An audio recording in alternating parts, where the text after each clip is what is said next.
sometimes there's a wake-up call, and there are other times when you kind of like meander through life, but life is happening, right? So you're in it. I mean, birth definitely happened, you know, and then of course the end is the unknown. So I mean, the regeneration is that hope, actually, that there is another life, right? So so I think that in the end, it's like you know, there's a clear balance to the whole puzzle of existence. It's not just by happenstance. So these are all the questions that you absolutely have to. You're pulled in, even if you're not aware of it. You're in it. You're involved. Because there was a period where the work was more about facility, and that was a period from like 1974 up until '83. And then you start to challenge your facility, and you say, okay, I'm not going to be doing any more drawing, any more painting, anything that actually came easy. And number 8 represents that, you know, like a realization that, you know, there was something else. And it sort of has what I call otherness, which is that unexplained thing, the thing that you can't necessarily explain, but it is what it is. It's alive, you know. It's not about a prettified surface. It's about something that's, you know, that breathes, you know. And like, you know, number 8, we got number 14, and then number 43. Those are probably the 3. There have been other important works, but those are the 3 that actually come together, and you can see it. I mean, you look at number 8 and you look at number 14, which is the rusted piece, and then you look at number 43. 43 is a culmination of those, of number 8 and number 14, and it's pretty obvious. Obvious to me. I think that now that I say it, you'll pick up on it. But like the idea of decay, you know, birth, life, death, and regeneration. I mean, all that is pretty much about the first 2, but it absolutely states that in number 43. Yeah.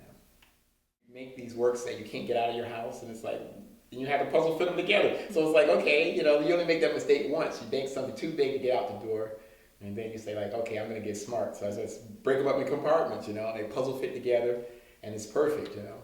I've gotten really good at that, and to the point where now, when I dismantle works, a lot of times because the shapes can be on 24 by 24 plates, boom, they can be mixed very easily, you know, into the next piece. So that the very idea of restructuring or regeneration within this lifetime, within the work, is possible.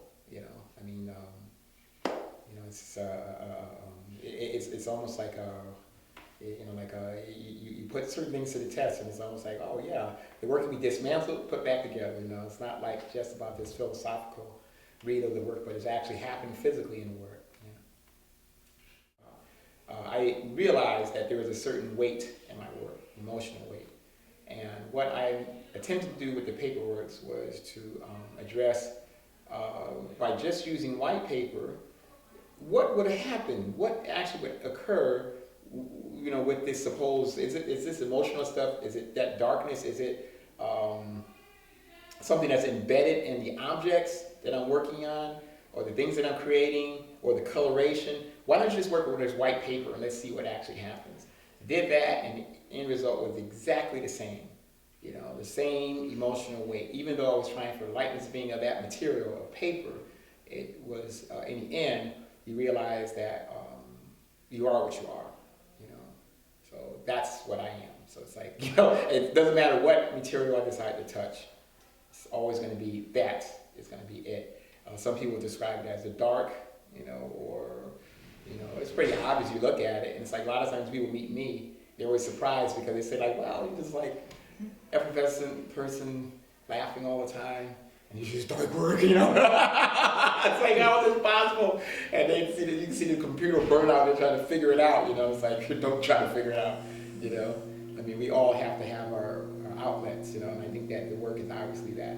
So if you figure, or realize yourself as a conduit or almost an empath, you know, you take on historical memory, allow it to sort of like work its way through you, you know, hold on to it. Otherwise, you would be this brooding person, you know what I mean? So it's like you just let it out, let it come through and out, you know.